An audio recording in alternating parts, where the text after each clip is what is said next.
Namaste, and welcome to our continuing series on the synthesis of yoga.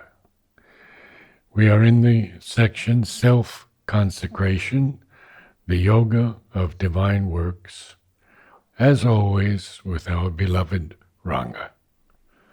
We're beginning on page 86 at the break, just after the break. So today we are going to start a new section. For here there are two movements.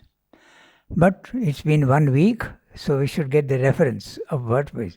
So I'll do one thing. I'll read out the summary of what he has said in the previous so that we get the reference. The integral yoga, these are my words, but it's just the gist of what he has said earlier.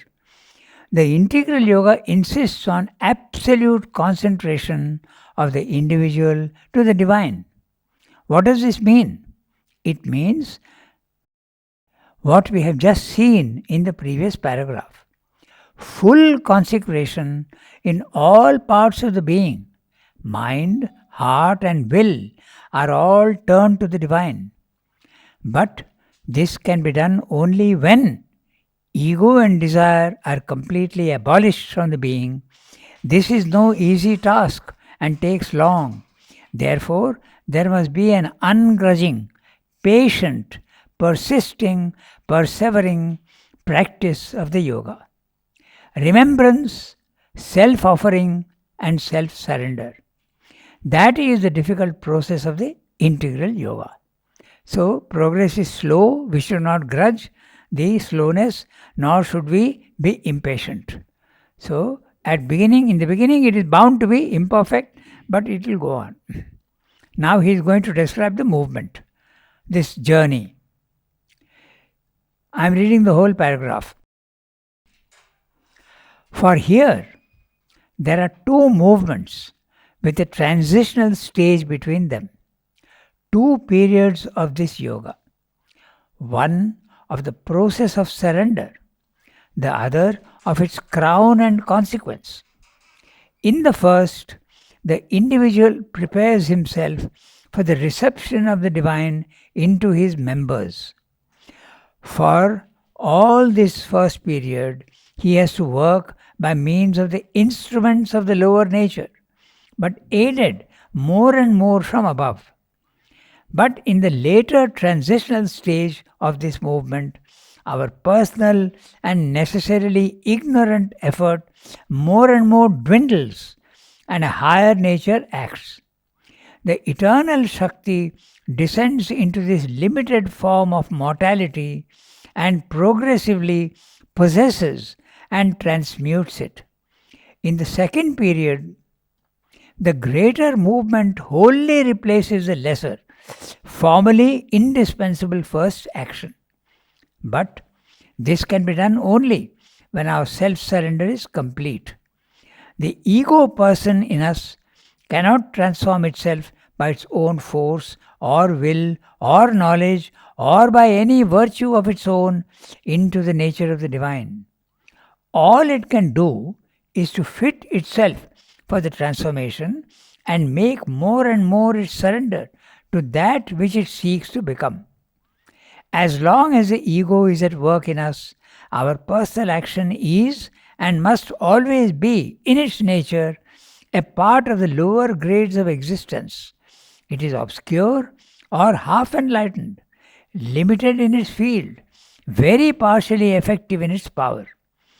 If a spiritual transformation, not a mere illumining modification of our nature, is to be done at all, we must call in the divine Shakti to effect that miraculous work in the individual. For she alone has the needed force, decisive, all-wise and illimitable. But the entire substitution of the divine for the human personal action is not at once entirely possible. All interference from below that would falsify the truth of the superior action must first be inhibited and rendered impotent. And it must be done by our own free choice. A continual and always repeated refusal of the impulsions and falsehoods of the lower nature is asked from us, and an insistent support to the truth as it grows in our parts. For the progressive settling into our nature and final perfection of the coming informing light, purity and power, needs for its development and sustenance our free acceptance of it and our stubborn rejection of all that is contrary to it, inferior or incompatible. So, again we look at the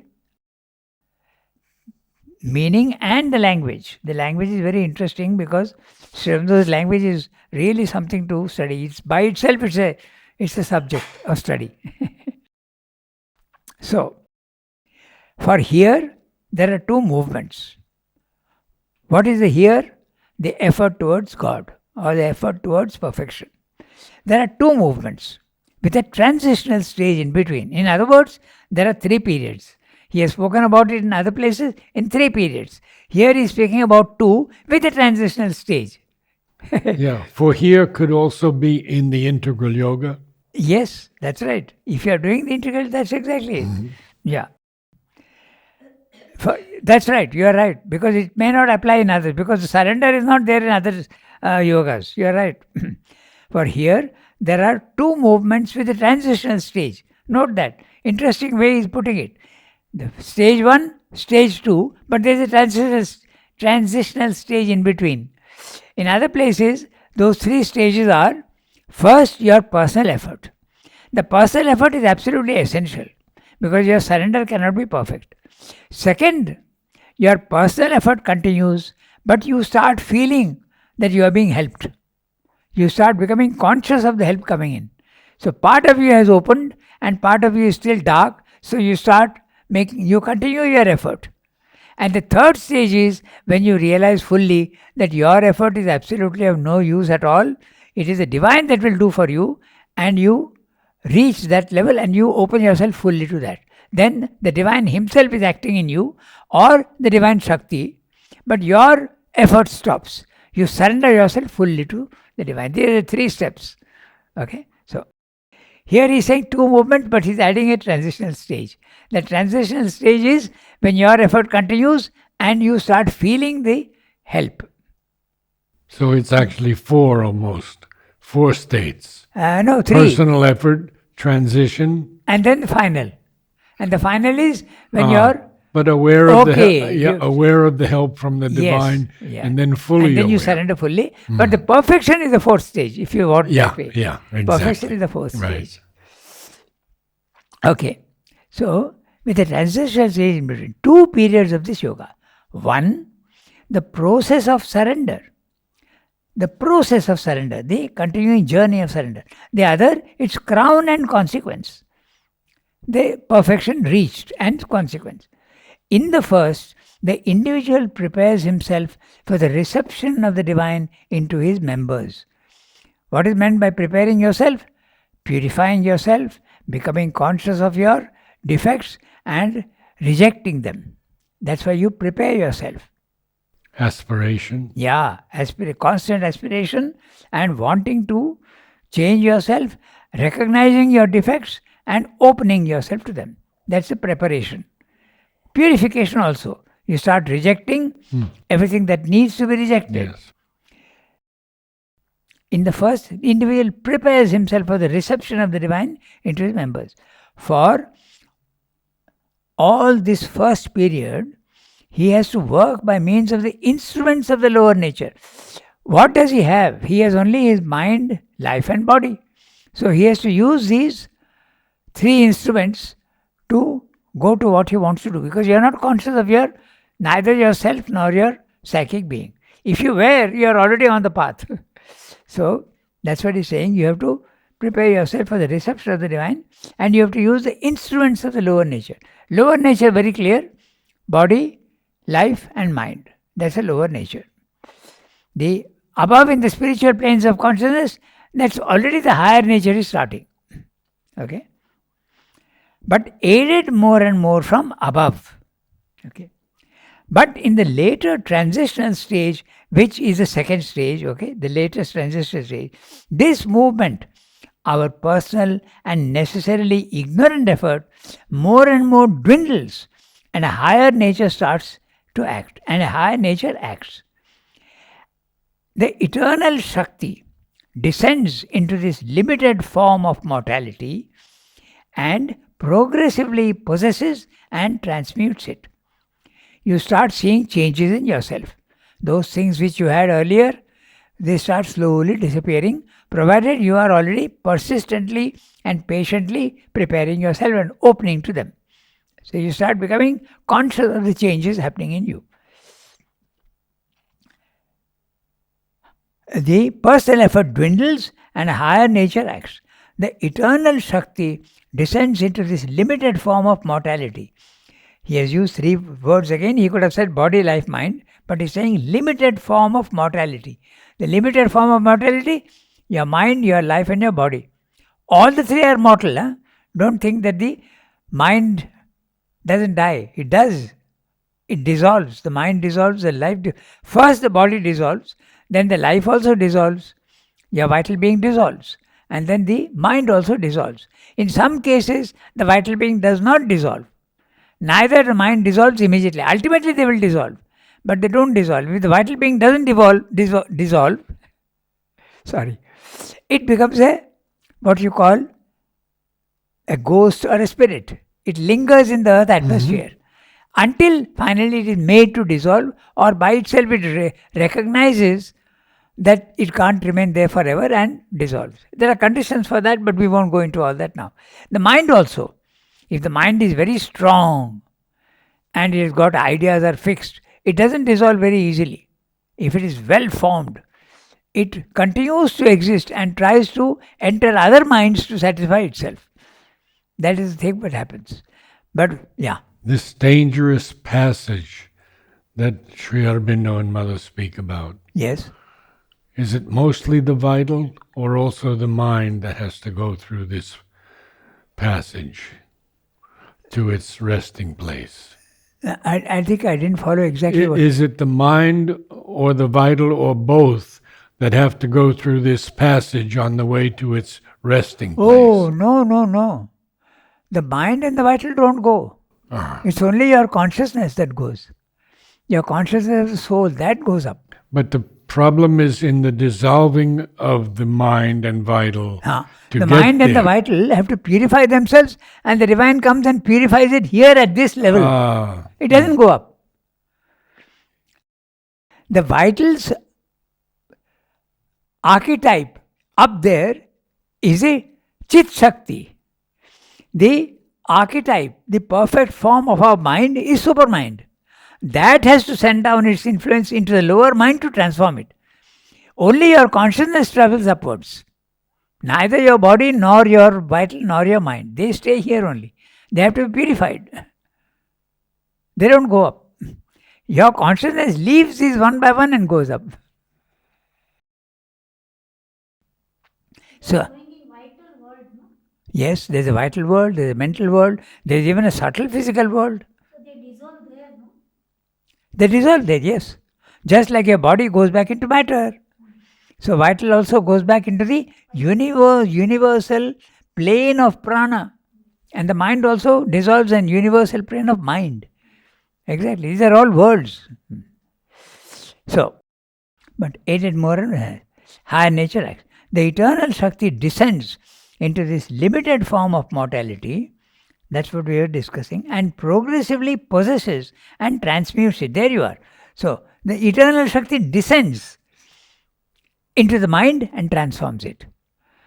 The light comes into the mind and transforms it. The mind doesn't travel upwards. It's fixed here. The vital also.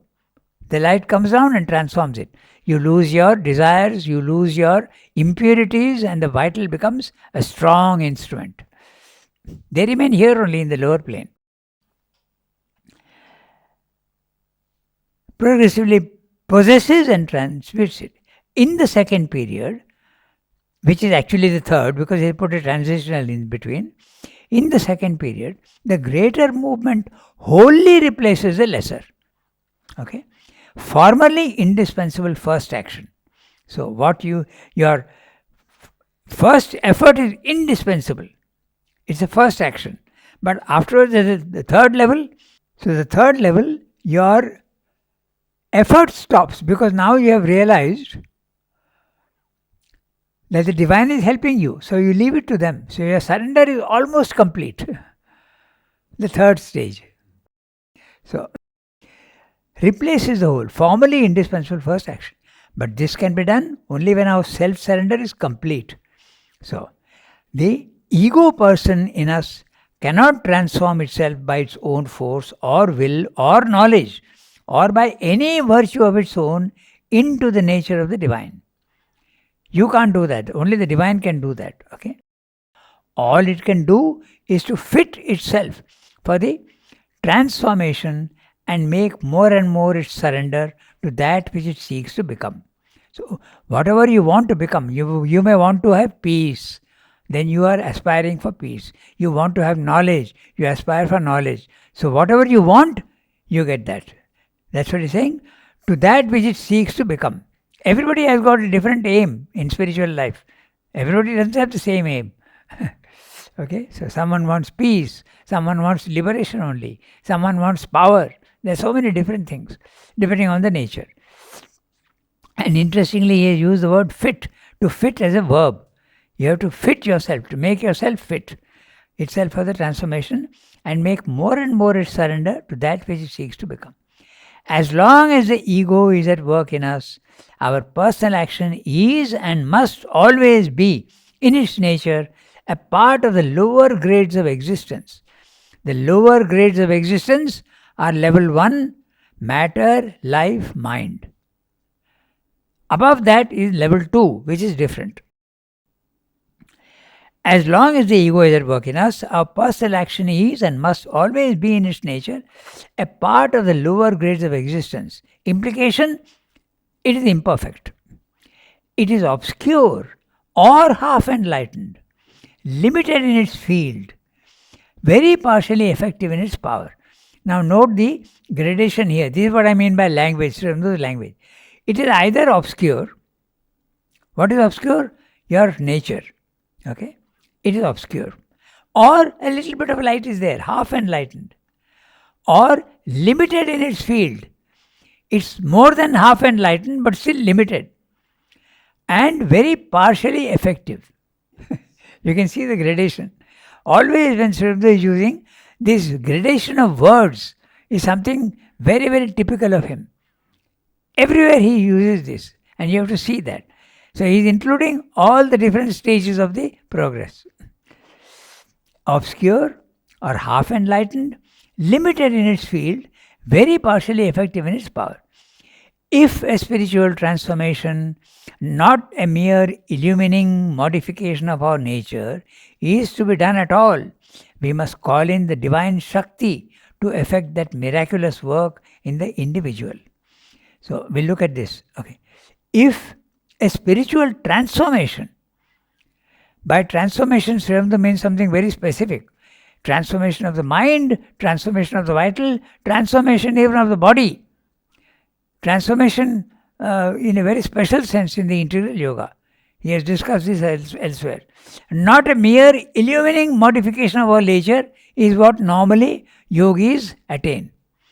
They have either knowledge, or they have power, or they have peace, or they experience ananda, but not the whole thing.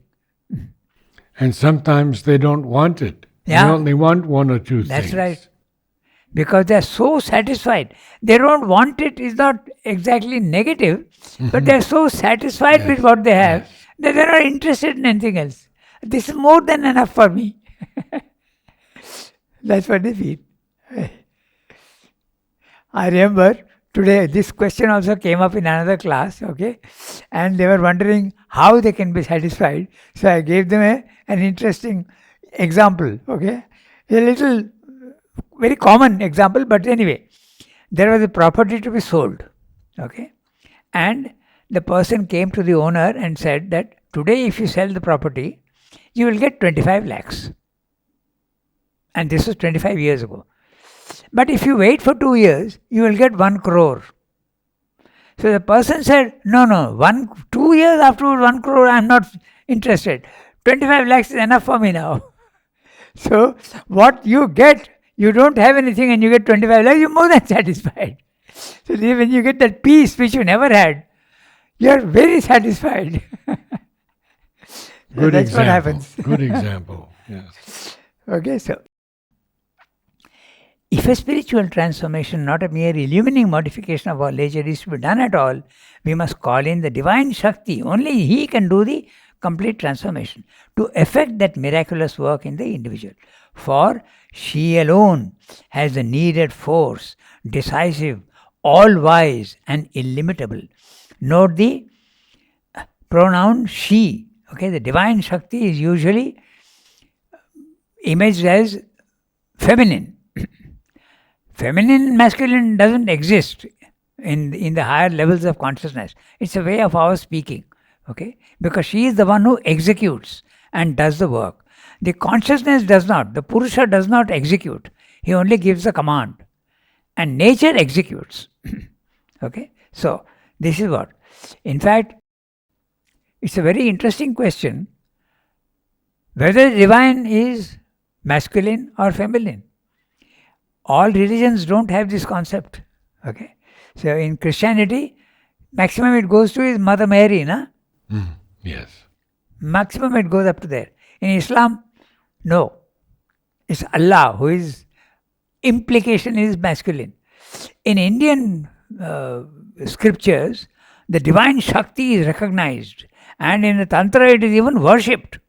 And there's a whole, many Vedantic texts are there where the entire stress is only on the Shakti, the divine mother who will do everything for you.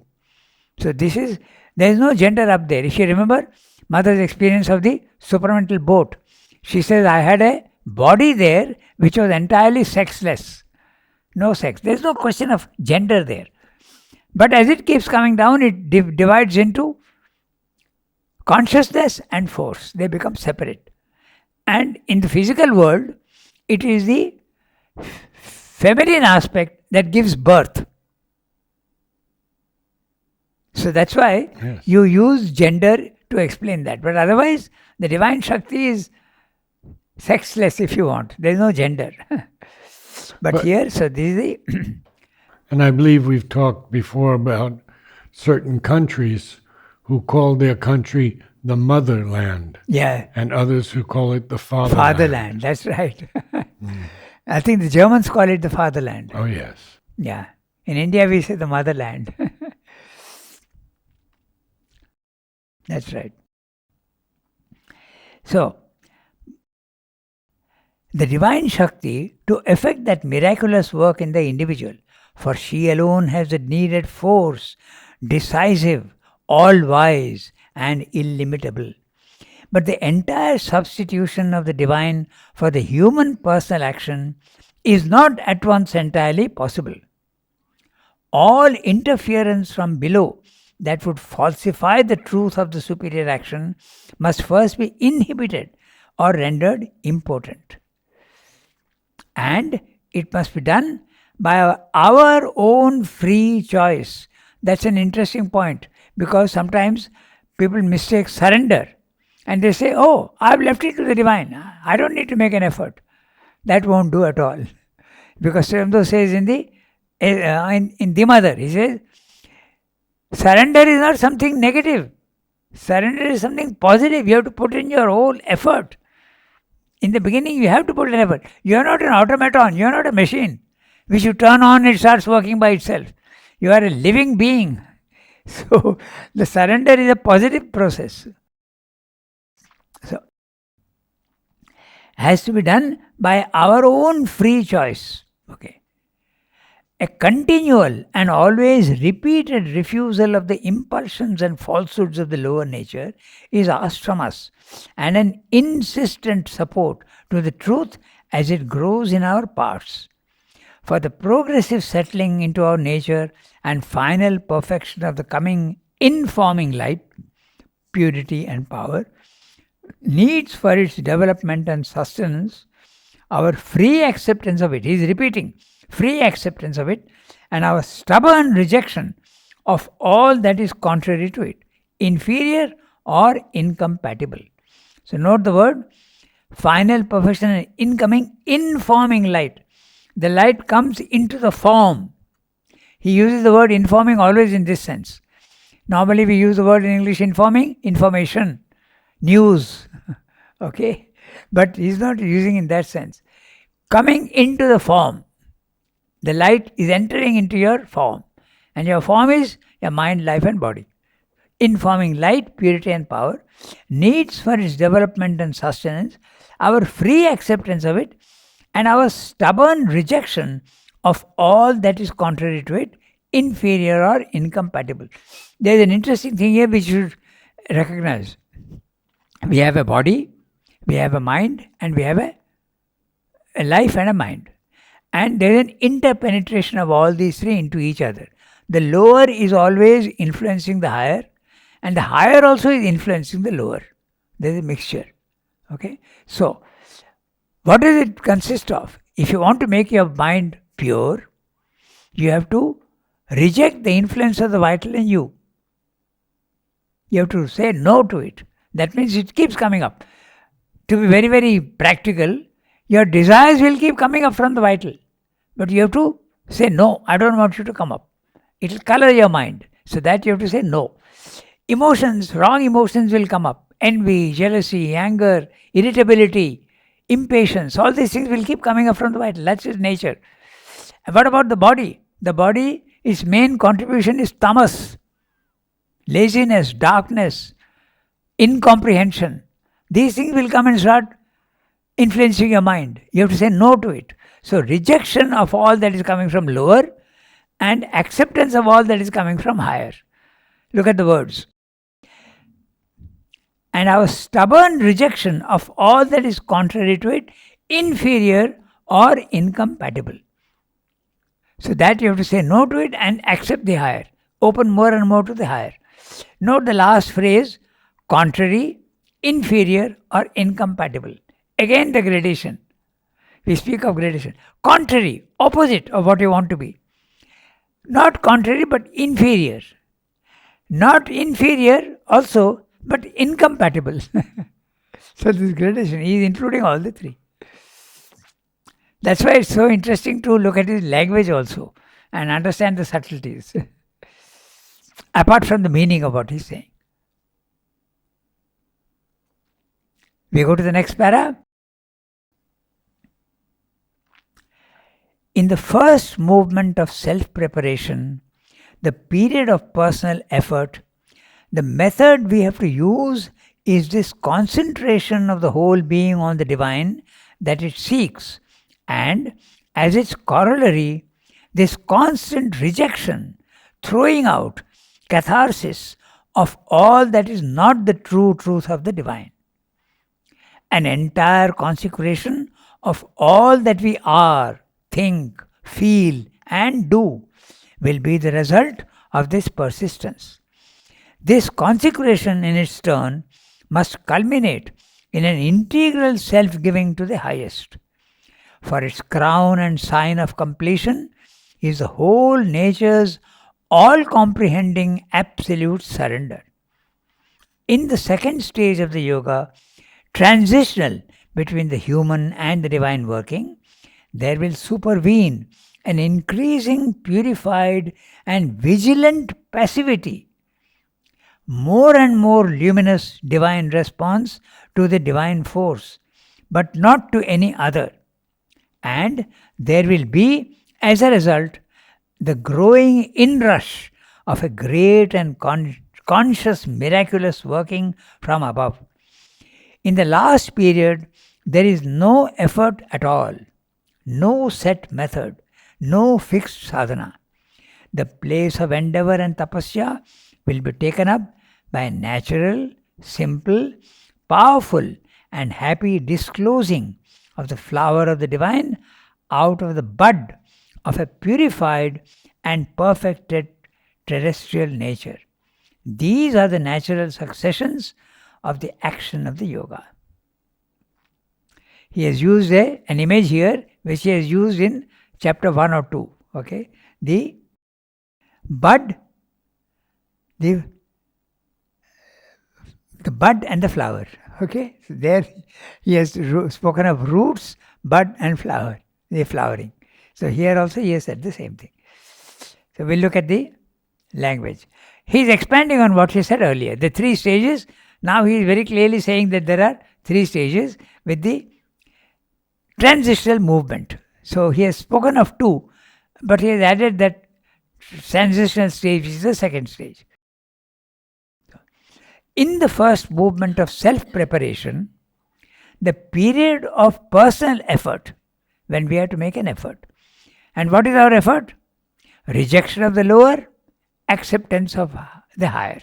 That's the preparation that you do, and aspiration. Aspiration is that. In fact, in the Mother, he says the effort should be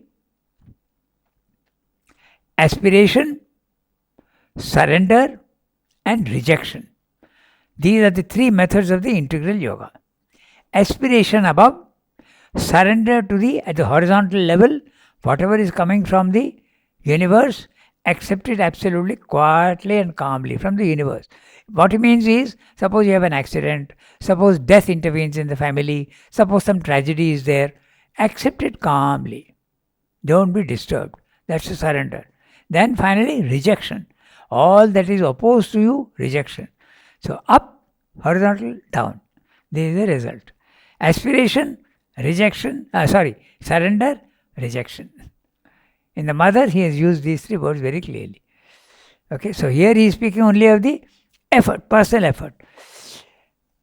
Period of personal effort, the method we have to use is this concentration of the whole being on the divine that it seeks, and as its corollary, this constant rejection, throwing out, catharsis of all that is not the true truth of the divine.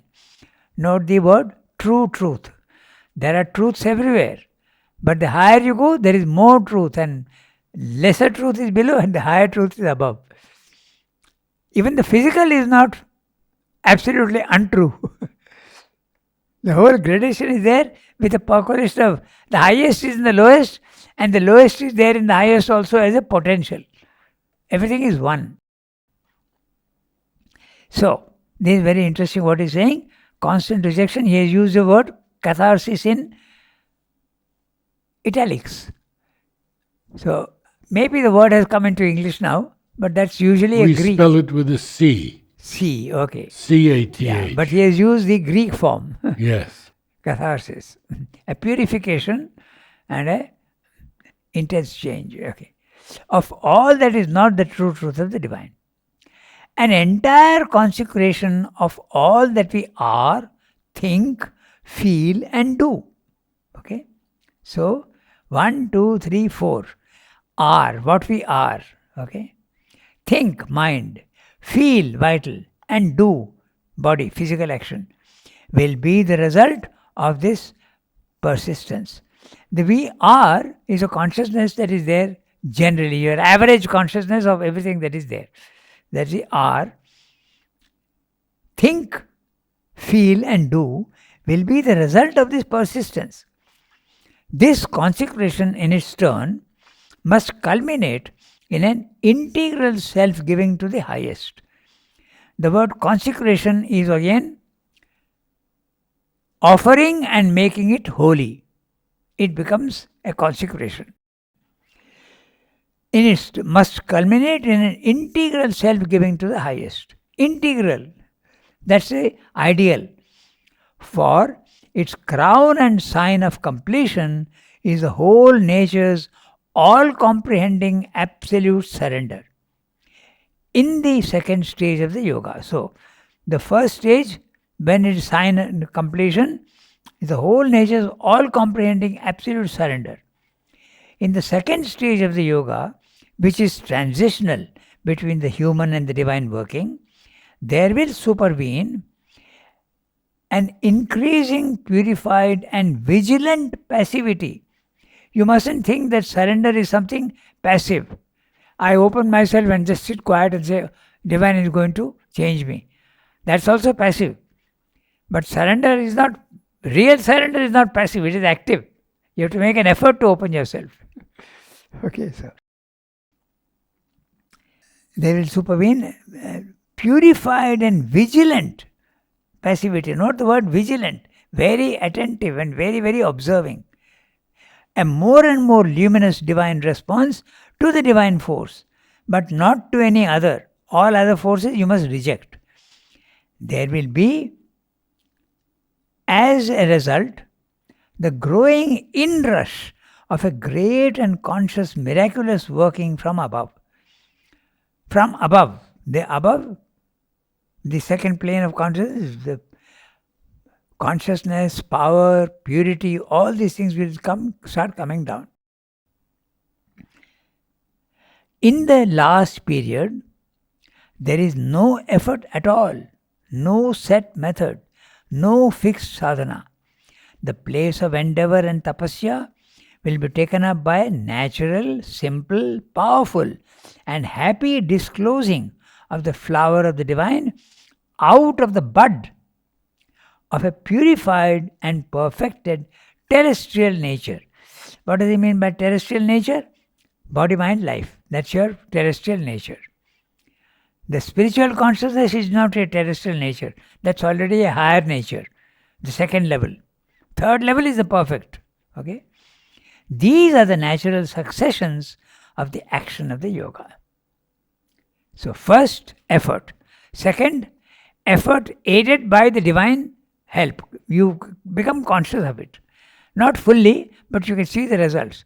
Third, your effort ceases, but that will come very, very late. It doesn't come early. And the divine is doing everything through you. You are open, almost perfectly open, and he is doing everything through you. So these are the three stages in the integral yoga. As he has said, as Narad pointed out, for here, in the integral yoga, this is the process. In the other yogas, this is not necessarily the process. The process is different. Asanas, pranayama, concentration, remembrance, offering, worship, all these things are there. But here, entirely psychological. Physical means you can use. Srivamdar does not stop you from doing asanas or pranayama. It does not say no, don't do. But this is more effective and a better method. These movements are indeed not always or absolutely arranged in a strict succession to each other.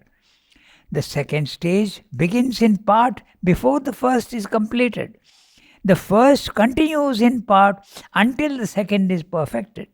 The last divine working can manifest from time to time as a promise before it is finally settled and normal to the nature. Always, too, there is something higher and greater than the individual which leads him even in his personal labor and endeavor. Often he may become and remain for a time wholly conscious, even in parts of his being, permanently conscious of this greater leading behind the veil, and that may happen long before his whole nature has been purified in all its parts from the lower indirect control. Even he may be thus conscious from the beginning. His mind and heart, if not his other members, may respond to that seizing and penetrating guidance with a certain initial completeness from the very first steps of the yoga. But it is a constant and complete and uniform action of the great direct control that more and more distinguishes the transitional stage as it proceeds and draws to its close. This predominance of a greater diviner leading, not personal to ourselves, indicates the nature's increasing ripeness for a total spiritual transformation. It is the unmistakable sign that the self-consecration has not only been accepted in principle, but is fulfilled in act and power. The Supreme has laid his luminous hand upon a chosen human vessel for his miraculous light and power and ananda. So, before we go into the details, note the word light, power and ananda. Different words for Chit, Shakti and Ananda. Again, he is referring back to this Satchidananda. Always you will see that this is always there. Okay, so even in his mantra, Om Sri Aurobindo Mira, open my mind, my heart, my life. Okay, the mind corresponds to the supermind, the life corresponds to the Chit Shakti, and the life corresponds to, so everywhere there is this gradation. It's always referring back to Satchidananda. So that completes the chapter. Okay, so we'll have a quick look at the words.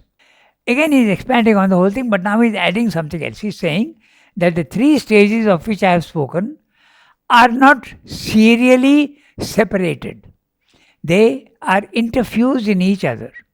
And we can give examples of that. Okay, so these movements are indeed not always or absolutely arranged in a strict succession to each other. The second stage begins in part before the first is completed. So the effort is going on and you start feeling the guidance, and the second stage is the guidance is coming in. So that you feel. Both are there at the same time. You feel the help and you also are still aspiring. The first continues in part until the second is perfected. So this is the same. The effort continues and the help is also there.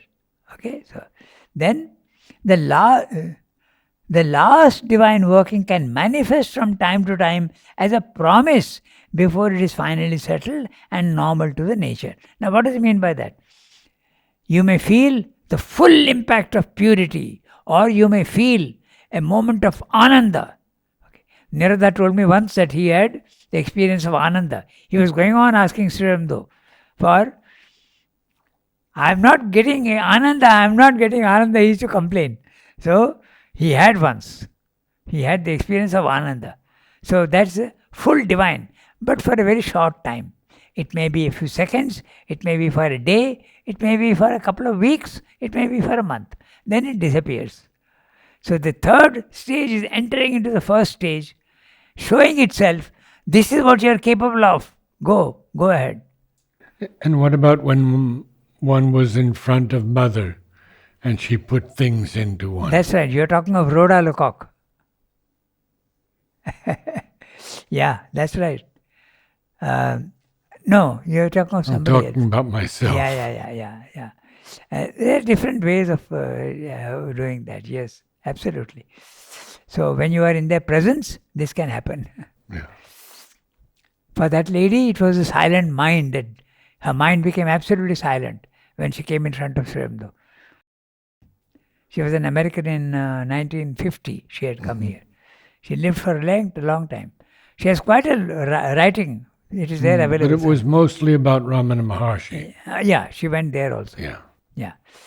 But the one you are talking about also is there. The last divine working can manifest from time to time as a promise before it is finally settled and normal to the nature. You can get an experience, and that experience can be in its entirety for a brief period of time. Okay, so as a promise before it is finally settled and normal to the nature. Always too, there is something higher and greater than the individual which leads him even in his personal labor and endeavor. So even if you are not conscious, he is helping you. The divine is helping you even if you are not conscious.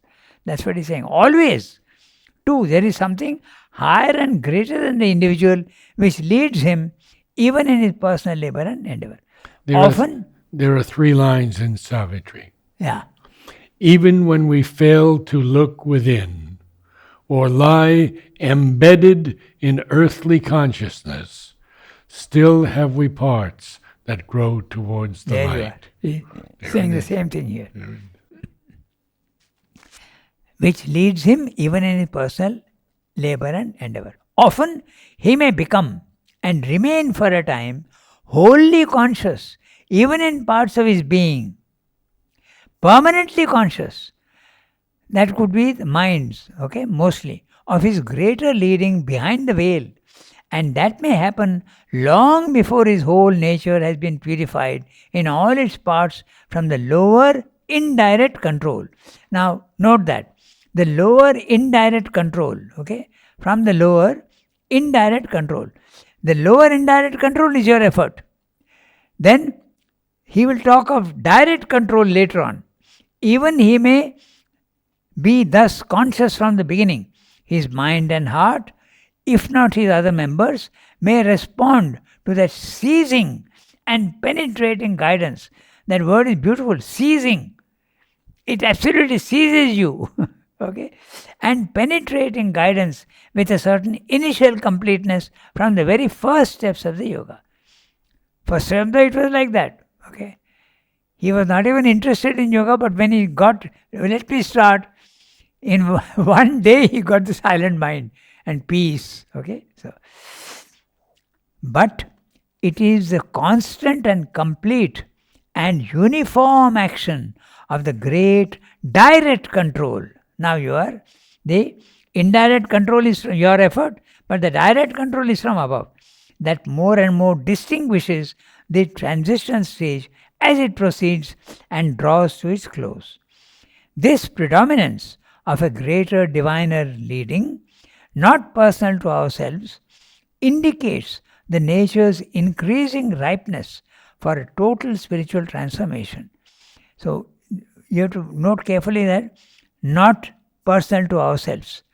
This is a universal help that is there, and anyone who is ready, it will come and settle in it. So the divine is not helping you personally. He is helping everybody. You are only opening to it. That's the implication. It's there open for everybody. Only you are opening to it and you feel the guidance. It's exactly like the radio station which is broadcasting. Anyone who wants can tune in. So exactly like that. It is an unmistakable sign that the self-consecration has not only been accepted in principle, but is fulfilled in act and power. The Supreme has laid his luminous hand upon a chosen human vessel for his miraculous light and power and ananda. So, it reminds you of the famous sentence, he who chooses the infinite has been chosen by the infinite. So next time we'll start the next chapter. Thank you, Ranganath. Namaste all.